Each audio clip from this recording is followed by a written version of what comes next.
ജീവിതം എന്താണ് എന്ന് എനിക്ക് മനസ്സിലായത് എൻ്റെ ശരീരത്തിൽ ചില അടയാളങ്ങൾ ഇങ്ങനെ വെളിപ്പെടാൻ പുറപ്പെടാൻ തുടങ്ങിയപ്പോഴാണ്.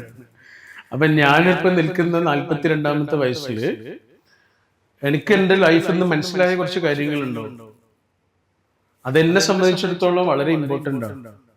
അതാണ് ഞാൻ അല്ലേ ഒരു വലിയ രാജാവിനെ കുറിച്ച് വായിച്ചിട്ടുണ്ട്. അതാരാണെന്ന് എനിക്ക് ഓർമ്മയില്ല. അദ്ദേഹത്തിന്റെ ചിത്രം വരയ്ക്കാൻ വേണ്ടി ഒരു ആർട്ടിസ്റ്റ് വന്നു. രാജ്യത്തെ ഏറ്റവും വലിയ ആർട്ടിസ്റ്റാണ്. അന്ന് ഫോട്ടോഗ്രാഫി ഇല്ലാത്ത കാലത്ത്.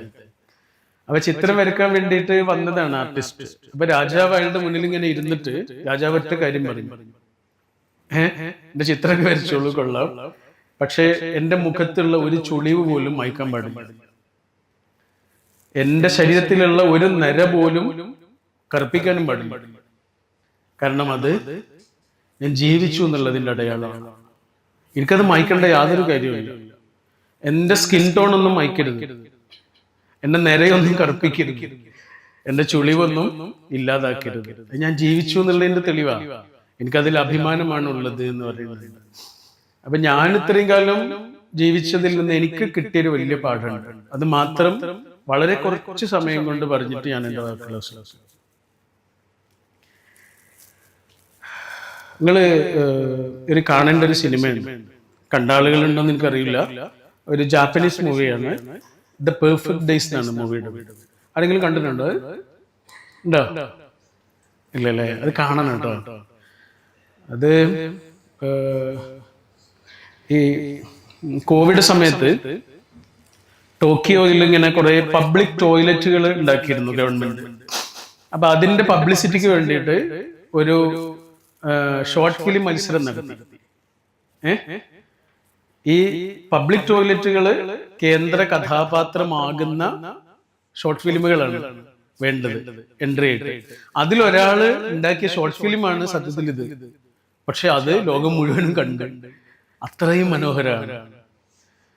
ഒരാളെ സ്റ്റോറിയാ, ഒരു സാധാരണ മനുഷ്യന്റെ ടോക്കിയോയിലെ ഈ പബ്ലിക് ടോയ്ലറ്റുകളിൽ പബ്ലിക് ടോയ്ലറ്റുകൾ വൃത്തിയാക്കുന്ന ഒരാളുടെ സ്റ്റോറിയാണ്. അത്രയേ ഉള്ളൂ. അയാൾ രാവിലെ ഇങ്ങനെ എഴുന്നേറ്റ് ആദ്യം ചെയ്യുന്നത്, അയാൾ തലേ ദിവസം വായിച്ച് മടക്കി വെച്ച പുസ്തകം അടയാളമിട്ട് അവിടെ ഒതുക്കി വെക്കും. പിന്നെ അയാളെ കുറച്ച് ചെടികളൊക്കെ ഉണ്ട്, അതൊക്കെ ഇങ്ങനെ വൃത്തിയാക്കി അയാളുടെ ജോലിക്ക് വേണ്ടിയിട്ട് വീട്ടിൽ നിന്ന് ഇങ്ങനെ ഇറങ്ങണ സമയമില്ലേ, വാതിലൊക്കെ തുറന്ന് ഇങ്ങനെ ഇറങ്ങണ സമയത്ത് അയാൾ ആദ്യം ചെയ്യുന്നത് ആകാശത്തേക്ക് ഇങ്ങനെ നോക്കും. എന്നിട്ട് ആ പുതിയ പുലരി നൽകിയ മഹാകാരുണ്യത്തോട് നന്ദി പറയുന്ന വിധം ആകാശത്തേക്ക് നോക്കിയിട്ടൊരു പുഞ്ചിരിയുണ്ട്.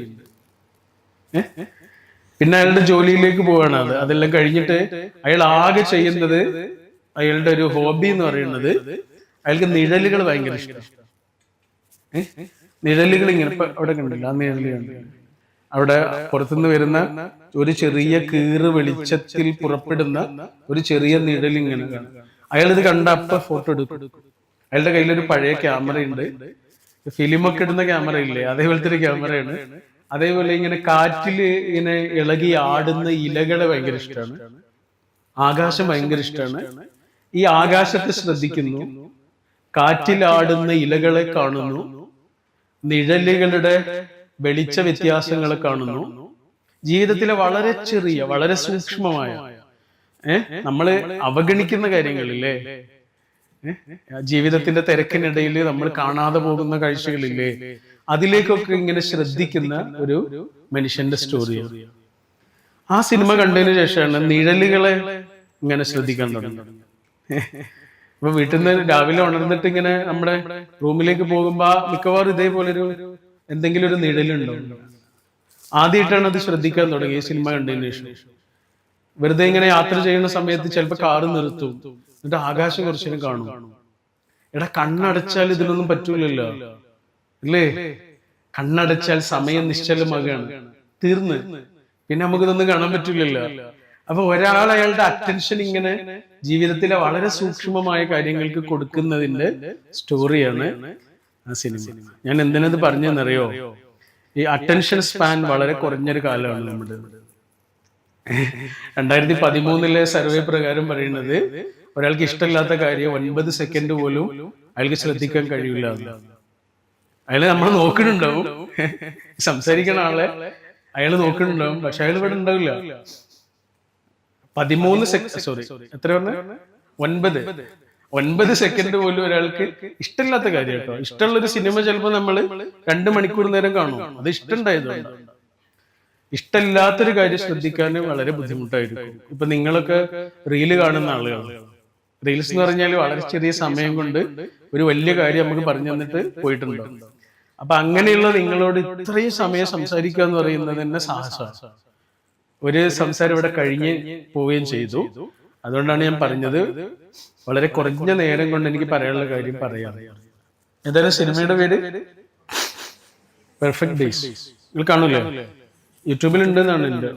ഭാഷയൊന്നും അറിയണ്ട, കാരണം അതിലാകെ കുറച്ച് സംസാരങ്ങൾ, വളരെ കുറച്ച് സംസാരിക്കും. ബാക്കിയൊക്കെ ഇയാളുടെ ലൈഫ് ഒരേപോലെ ആവർത്തിക്കുന്ന ജീവിതത്തിന്റെ ഭംഗി കാണുന്ന അയാളുടെ കാഴ്ചകൾ. ഇല്ല നമുക്കായി ഒരു സന്ധ്യ, രാപ്പാതിയല്ലാതെ മറ്റൊന്നുമില്ലെന്നിരിക്കലും. നമ്മുടെ ഒരു കവിയുടെ വരിയ കടമ്മനിട്ടയുടെ. ഇല്ല ഇല്ല നമുക്കായി ഒരു സന്ധ്യ, രാപ്പാതിയല്ലാതെ മറ്റൊന്നുമില്ലെന്നിരിക്കലും. നമുക്കതേ ഉള്ളൂ കയ്യിൽ. വിസ്മയം പോലെ ലഭിക്കും നിമിഷത്തിന് അർത്ഥം കൊടുത്ത് പൊലിപ്പിച്ചെടുക്കുന്ന. ആകെ കുറച്ചുള്ളൂ ആയുസ്. അത് വിസ്മയം പോലെ ലഭിക്കും നിമിഷത്തിന് അർത്ഥം കൊടുത്ത് പൊലിപ്പിച്ചെടുക്കുന്ന. ആ അർത്ഥം കൊടുക്കുന്ന പരിപാടി ഇല്ലേ, അതാണ് നിങ്ങൾ ചെയ്യുന്നത് കേട്ടോ. ആയുസ് കിട്ടിയ എല്ലാ മനുഷ്യന്മാരും എങ്ങനെയെങ്കിലും എക്സിസ്റ്റ് ചെയ്യും, ഇല്ലേ? ഇല്ലേ? എടാ, ആയുസ് കിട്ടിയ എല്ലാ മനുഷ്യരും എങ്ങനെയെങ്കിലും എക്സിസ്റ്റ് ചെയ്യും. പക്ഷെ വളരെ കുറച്ച് ആളുകൾ മാത്രമാണ് മീനിങ് ഫുൾ ആയിട്ട് എക്സിസ്റ്റ് ചെയ്യുന്നത്. അതാ, അതൊരു ജീവിതമായിരിക്കും. അതൊരു വെറും ജീവിതമാവില്ല, അതൊരു ജീവിതമായിരിക്കും. അപ്പൊ ആ ഒരു മീനിങ് ഫുൾ എക്സിസ്റ്റൻസ് അല്ലെങ്കിൽ ഹോണറബിൾ എക്സിസ്റ്റൻസ് എന്നൊക്കെ പറയൂലേ, അത് ഈ ലൈഫിൽ നിന്ന് നമുക്ക് കിട്ടേണ്ട ഒരു വലിയ സംഭവമാണ്. ഒരു കോളേജ് ജീവിതത്തിൽ നിന്നൊക്കെ ശരിക്കും ഒരാൾക്ക് കിട്ടേണ്ടത് 2 കാര്യങ്ങളാണ് എനിക്ക് തോന്നുന്നത്. ഒന്ന്, ഇങ്ങനെ ഒരു ഹോണറബിൾ എക്സിസ്റ്റൻസിലേക്ക് നമ്മൾ എത്തുക എന്നുള്ളത്. അതിനാണ് നമ്മളിവിടെ വന്നത്. 4-5 കൊല്ലം ഇവിടെ കഴിഞ്ഞിട്ട് നമ്മൾ പോകണത് എന്തിനാ? നമ്മളൊരു ഹോണറബിൾ എക്സിസ്റ്റൻസിനുള്ള ടൂളും കൊണ്ടാണ് പോകുന്നത്, ആയുധവും കൊണ്ടാണ് പോകുന്നത്. രണ്ടാമത്തെ കാര്യം എന്താ? നമുക്ക് കുറച്ച് മനുഷ്യന്മാരും വേണം. നേരത്തെ അജു പറഞ്ഞ് അവസാനിപ്പിച്ചതായിരുന്നു അല്ലേ? എടാ, നമുക്ക് കുറച്ച് മനുഷ്യന്മാരും വേണം. നിങ്ങൾ കുറെ കാലം കഴിഞ്ഞ് ഈ സ്ഥലത്ത് കൂടെ ഇതിലെങ്ങനെ പോവാന്ന് വിചാരിച്ചുള്ളൂ, അല്ലെങ്കിൽ ആ പട്ടിക്കാട് പെരിന്തൽമണ്ണ വഴിയിലൂടെ ഒക്കെ നിങ്ങളെ കുടുംബത്തിന്റെ കൂടെ എങ്ങനെ പോവാന്ന് വിചാരിച്ചുള്ളൂ. നിങ്ങളെ ഭാര്യയോ ഭർത്താവോ മക്കളോ അങ്ങനെ കുറെ ആളുണ്ടെന്ന് വിചാരിച്ചുള്ള വണ്ടിയില്. അപ്പൊ നിങ്ങള്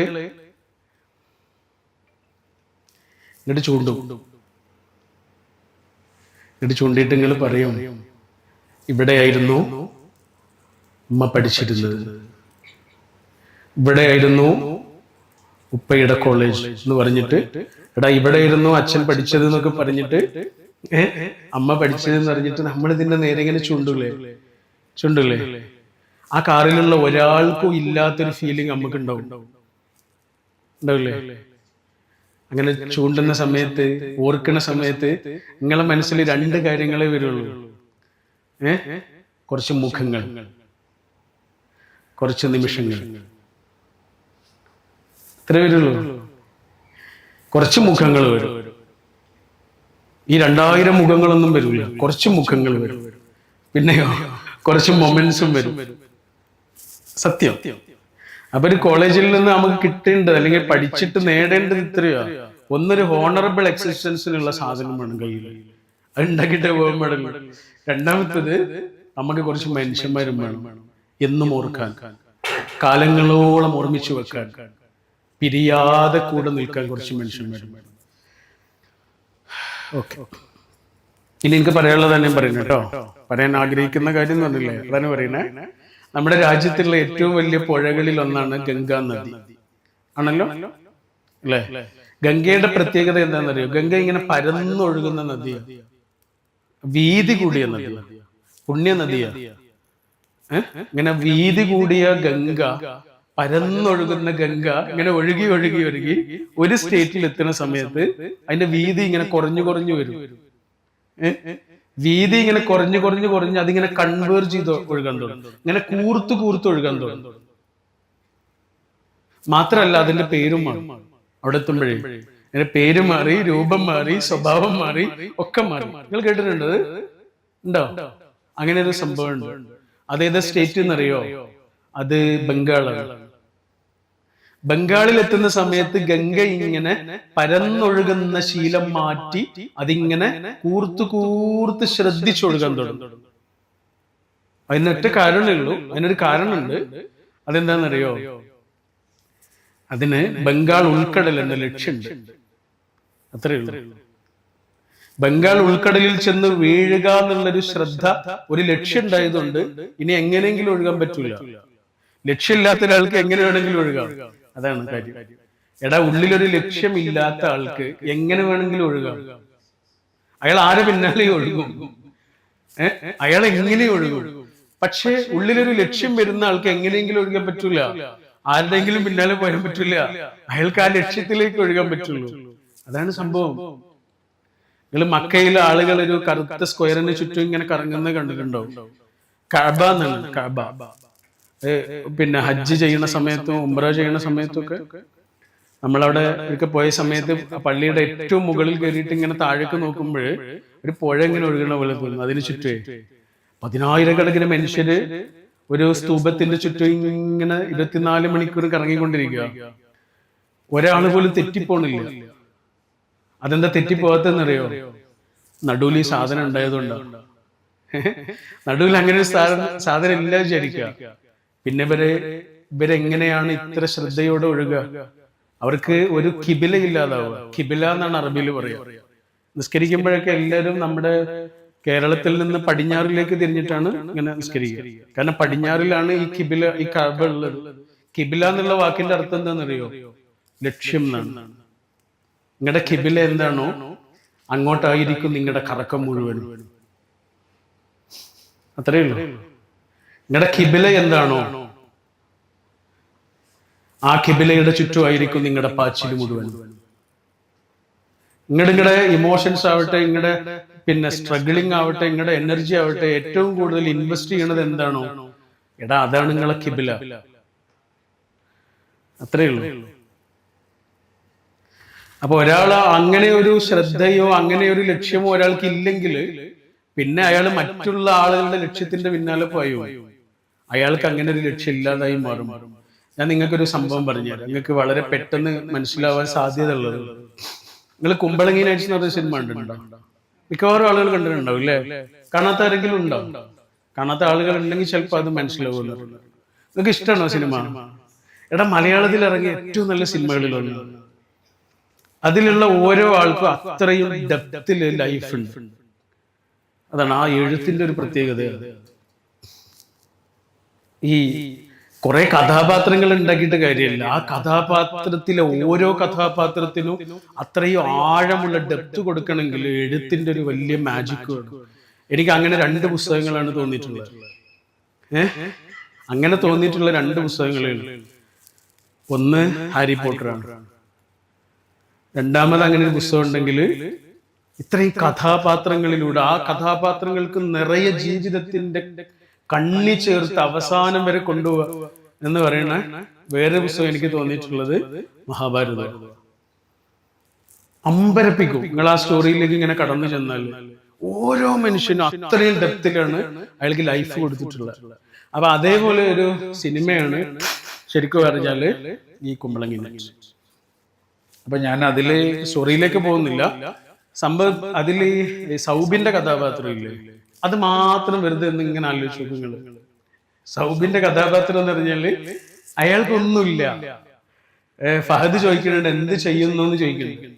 സജിസേർ എന്ത് ചെയ്യുന്നു എന്ന് ചോദിക്കുമ്പോ ഇവനെന്താ പറയുന്ന അറിയോ? സൗബിൻ പിന്നെ പാർട്ട്ണർഷിപ്പിൽ ഒരു തേപ്പ് കട ഉണ്ട്. പാർട്ട്ണർഷിപ്പിലൊന്നല്ല, ഒരു തമിഴ്നാട്ടുകാരനായ ഒരാൾക്ക് ഒരു തേപ്പ് കട ഉണ്ട് ഇവിടെ. അവിടെ സൈഡിൽ ഇരിക്കും. ഇതാണ് ഇവന്റെ പണി. എടാ, ഒരു ജീവിതത്തിൽ ഒരു ലക്ഷ്യവും ഇല്ലാത്ത എന്നോ ഒരു കാലത്തൊരു ലോട്ടറി അടിച്ചിട്ടുണ്ട് എന്നുള്ളതാണ് അവൻ ആകെ ജീവിതത്തിൽ നേട്ടമുള്ളത്. അത് ഭാഗ്യം കൊണ്ടല്ലേ. അന്ന് വാങ്ങിയൊരു വാഷിംഗ് മെഷീൻ ഉണ്ട് അവിടെ. അന്ന് അവന്റെ അനിയന്മാർക്ക് എന്തൊക്കെയോ വാങ്ങിക്കൊടുത്തു എന്നൊക്കെയാണ് പറയണത്. അങ്ങനെ ഒരു പുരാതന കാലത്തിൽ തങ്ങി നിൽക്കുന്ന ഒരു മനുഷ്യനാണ്. ജീവിതത്തിൽ പ്രത്യേകിച്ച് ഒന്നും ചെയ്യുന്നില്ല. അവന്റെ ജീവിതത്തിൽ കടുത്ത വലിയ രണ്ട് നഷ്ടങ്ങൾ ഉണ്ടാവുകയാണ് അല്ലെ. ഒന്നവന്റെ വീട്ടിൽ അവന്റെ അനുജന്മാരുമായിട്ട് ഒരു പ്രശ്നം ഉണ്ടായി. അനിയന്മാർ അവനെ വലിയ രീതിയിൽ അവനെ അവഗണിക്കുകയാണ്. വലിയ രീതിയിൽ ഇവന് ഭയങ്കര ഇമോഷണലാണ്. ഈ സൗബിന്റെ കഥാപാത്രം ഭയങ്കര ഇമോഷണൽ. അതുകൊണ്ട് വിചാരിക്കണതല്ല പറയാ, ഓൻ വിചാരിക്കണതല്ല പറയാ, വേറെന്തെങ്കിലുമൊക്കെ പറയൂ. അങ്ങനെ ചില ആൾക്കാരുണ്ട് ഈ സങ്കടപ്പെടുന്ന സമയത്ത് അല്ലെങ്കിൽ ദേഷ്യപ്പെടുന്ന സമയത്തൊക്കെ പറയാൻ വിചാരിക്കണതല്ല പറയാ. അത് സൗബിനെ ഇങ്ങനെ ഒബ്സർവ് ചെയ്താൽ മനസ്സിലാവും അതില്. അങ്ങനെ സൗബിന്റെ ലൈഫിൽ ഇവന്റെ അനുജന്മാരുമായിട്ട് വഴക്കുണ്ടായി. ഇവന് ഒരനിയൻ ഇവനോട് പറയും, ഷെയ്ന്റെ കഥാപാത്രം പറയും, താന് എന്തായിരുന്നു ആ അണ്ണനെ ഓസിട്ടല്ലേ ജയിക്കുന്നത് എന്നോ അങ്ങനെ എന്തോ പറയൂ. എന്ന് പറഞ്ഞാൽ നിന്റെ കയ്യിലൊന്നും ഇല്ലല്ലോ എന്നാണ്. ഇത് കേട്ടിട്ടാണ് ഇവൻ പുറത്തേക്ക് ഇറങ്ങുക സങ്കടപ്പെട്ടിട്ട്. എന്നിട്ട് അവൻ നേരെ ചെല്ലുന്നത് ഈ അണ്ണന്റെ അടുത്തേക്കാ, ഈ തമിഴ്നാട്ടുകാരനായ ആളുടെ അടുത്തേക്ക്, മുരുകന്റെ അടുത്തിട്ട് ചെന്നിട്ട് പറയാ, മുരുക, എന്റെ അനുജൻ എന്നോട് പറയാ ഞാൻ നിന്നെ ഓസിട്ടാണ് ജയിക്കുന്നത്. മുരുകൻ പറയും ശരിയല്ലേ എന്ന്. ഇവൻ ആകെ തകരുന്നത് അപ്പോഴാ. കാരണം ഇവൻ വിചാരിച്ചത് അനുജന്മാര് പോലും കൈവിട്ടാലും മുരുകൻ കൂടെ ഉണ്ടാവുന്നതാണ്. നമ്മളെ കൂടെ നിൽക്കുമെന്ന് വിചാരിച്ച ആളുകൾ കൈവിട്ടുള്ള അവസ്ഥ എന്തായിരിക്കും? പിന്നെ അവന് നിൽക്കാൻ കഴിയണില്ല, അവൻ ആത്മഹത്യ ചെയ്യാൻ ഓടുകയാണ്. അപ്പുറത്തൊരു കെട്ടിടമുണ്ട്, ആ കെട്ടിടത്തിന്റെ ഉള്ളിലേക്ക് ആത്മഹത്യ ചെയ്യാൻ ഇവൻ ഓടുമ്പോ മുരുകൻ ഇവന്റെ പിന്നാലെ ഓടുകയാണ് അല്ലേ. അങ്ങനെ മുരുകൻ ഇവനെ രക്ഷിക്കാൻ വേണ്ടി ഓടുന്നതിനിടയിൽ, അതിന്റെ മുകളിൽ നിന്ന് ചാടുന്നതിനിടയിൽ ഇങ്ങനെ നോക്കുമ്പോ ഇവന് കഴുത്തില് കയറൊക്കെ ഇട്ട് നിൽക്കുന്നുണ്ടാവും സജ്ജി. രക്ഷിക്കാൻ വേണ്ടി ചാടിയ മുരുകനാണ് മരിക്കുന്നത്. ഇനിവൻ ആരാള? ഇനിവൻ എന്തിനാ ജീവിക്കണ? ആ കഥാപാത്രത്തെ നിങ്ങൾ ഇങ്ങനെ ഒബ്സർവ് ചെയ്ത് നോക്കുന്നുണ്ട്. ഭയങ്കര ഭയങ്കര ഒരു ഡെപ്ത് ഉള്ള കഥാപാത്രം. ഇവന് ഈ സജ്ജി ഇനി എന്തിനാ ജീവിക്കുന്നത്? ഇവനിനി ആരാള? അങ്ങനെ അവൻ വലിയ കടുത്തൊരു ഡിപ്രഷനിലേക്ക് പോവാ. അങ്ങനെ അവൻ ഉറപ്പിക്കുകയാണ്, അവന് സൂയിസൈഡ് ചെയ്യാൻ തന്നെ തീരുമാനിക്കണം. സൂയിസൈഡ് ചെയ്യാൻ തീരുമാനിക്കുമ്പോ ഇവൻ ഒരൊറ്റ ആളോടെ യാത്ര ചോദിക്കാനുള്ളൂ. ഒരേ ഒരാളോടെ ഭൂമിയിൽ ഇവന് യാത്ര ചോദിക്കാനുള്ളൂ. അതാരാണ്? മുരുകന്റെ ഭാര്യ. അങ്ങനെ മുരുകന്റെ ഭാര്യയുടെ അടുത്ത് ഇവനിങ്ങനെ ചെന്നിട്ട് കൈകൂപ്പി നിൽക്കും. എന്നിട്ട് പറയും, ഞാന് അവന്റെ അടുത്തേക്ക് പോവാ, അവനോട് എന്തെങ്കിലും പറയാനുണ്ടോ എന്ന് ചോദിച്ചു. അവന്റെ അടുത്തേക്ക് പോവാണ്, അവനോട് എന്തെങ്കിലും പറയാനുണ്ടോ എന്ന് ചോദിച്ചു. ഇവളെ കാലിൽ വീണിട്ടുണ്ട്. അപ്പൊ ഇവളിങ്ങനെ കാലിലേക്ക് ഇങ്ങനെ നോക്കിയിട്ട് പൂർണ്ണ ഗർഭിണിയായ ആ പെൺകുട്ടി ഇതൊന്നും കേട്ടിട്ടില്ല. അവൾ ഇവനോട് ഒരൊറ്റ ചോദ്യം ചോദിക്കണം, എന്താ ഒരു ഓട്ടോറിക്ഷ പിടിച്ചു തരുമോ, രാവിലെ മുതൽ നല്ല പെയിൻ ഉണ്ട്. എടാ, ഒരു മനുഷ്യന് ജീവിതത്തിന് അർത്ഥം കിട്ടിയ നിമിഷമാണ്.